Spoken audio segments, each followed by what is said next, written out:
Hello everyone. तो इस video में आज हम बात करने वाले हैं रिसर्च मेथोडोलॉजी के बारे में। ये जो नाम है रिसर्च मेथोडोलॉजी, ये एक सब्जेक्ट है जो कि मास्टर्स में, पीएचडी में, यूजीसी नेट के एग्ज़ाम में और भी काफ़ी डिफरेंट कॉम्पिटिटिव एग्ज़ाम्स में पूछा जाता है। तो आई होप आपको नाम तो पता होगा। इसके अंदर आज हम जानेंगे कि रिसर्च क्या होता है, इसकी कुछ डेफिनेशंस देखेंगे और रिसर्च के ऑब्जेक्टिव्स के बारे में हम बात करने वाले हैं। तो this is the first video in this series.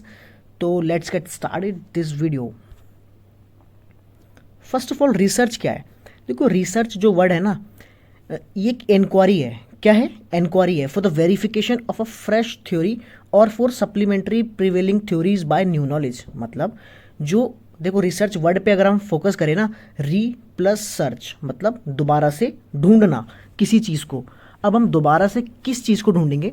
जो ऑलरेडी अवेलेबल होगी या फिर उसमें कुछ हम नया ऐड करेंगे, तो उसे हम बोलते हैं रिसर्च। ठीक है। तो research is an inquiry for the verification of a fresh theory. कोई एक फ्रेश थ्योरी है, उसकी वेरिफिकेशन के लिए जो इंक्वायरी होती है वो भी रिसर्च है। या फिर और for supplementary prevailing theories by new knowledge. Prevailing theories है, उसको न्यू नॉलेज से हम सप्लीमेंट कर रहे हैं, वो भी होता है हमारा रिसर्च। तो इसके दो पार्ट्स हैं। Second is no research can be purely new as even original discoveries are an extension of the search already undertaken. तो रिसर्च कभी भी प्योरली न्यू नहीं हो सकती है, क्योंकि हम रिसर्च कर रहे हैं।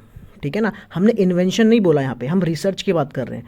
तो रिसर्च मतलब कोई ऑलरेडी कोई चीज़ है, कोई हिंट है, हम उसके ऊपर काम कर रहे हैं, या उसके हम एड ऑन्स ढूंढ के ला रहे हैं। अब देखिए, जो वर्ड है research is derive from a French word research. Spelling different है, मीनिंग होता है इसका टू सर्च, मतलब कुछ ढूंढना। नाउ अब कुछ डेफिनेशंस है रिसर्च की जो कि डिफरेंट डिफरेंट जगह मेंशन है। लाइक वेबस्टर इंटरनेशनल डिक्शनरी में देखिए, research is a careful critical inquiry और एक्सप्लेनेशन इन सीकिंग फैक्ट्स और principles, diligent investigation in order to ascertain something. Okay. Redman and Mary की डेफिनेशन इंपॉर्टेंट है, systematize efforts to gain knowledge. ये कुछ systematize efforts हैं, किसके लिए? To gain knowledge. Third one is Cook, research is an honest exhaustive intelligent searching for facts and their meanings और implications with reference to a given problem. तो ये कुछ definitions हैं, ये एज इट इज़ आपको याद करनी चाहिए। डेफिनेशंस बहुत सारी हैं, लेकिन एटलीस्ट ये वाली तो इंपॉर्टेंट है, ये आपको पता होना चाहिए। Now what are the objectives of research? हम करते क्यों है भाई रिसर्च? देखो, रिसर्च हमें करनी क्यों है? किसी भी चीज़ में हम कहीं भी सुनते हैं कि इस चीज़ में रिसर्च हो रही है, ये हो रहा है, वो हो रहा है। वाई? क्यों करना है? चलो जानते हैं। First of all, to gain familiarity with new insights into a phenomena. Familiarity लाने के लिए, मतलब उस चीज़ को समझने के लिए। ठीक है ना। Second is to accurately portray the characteristics of a particular individual, group और अ सिचुएशन। हम जिस पे भी रिसर्च कर रहे हैं, वो इंडिविजुअल है, ग्रुप है या फिर सिचुएशन है, उसकी कैरेक्टरिस्टिक को एक्यूरेटली पोर्ट्रे करने के लिए। Third one is to analyze the frequency with which something occurs. Okay, उसकी फ्रिक्वेंसी को जानने के लिए कि ये कितना रिपीटेड बेसिस पे ये होता है या फिर इसकी क्या फ्रिक्वेंसी है। To examine the hypothesis of a cause relationship between two variables. अगर ये देखिए, थोड़ा सा टेक्निकल वर्ड से कि वेरिएबल्स, फ्रिक्वेंसी, लेकिन जैसे जैसे हम आगे इसकी वीडियोस बनाएंगे उसमें आपको ये सारी चीज़ें, सब डाउट्स क्लियर हो जाएगा। तो अभी सिर्फ समझ के चलिए, मतलब एक ओवरव्यू लीजिए। To examine the hypothesis. अब हाइपोथेसिस क्या होता है?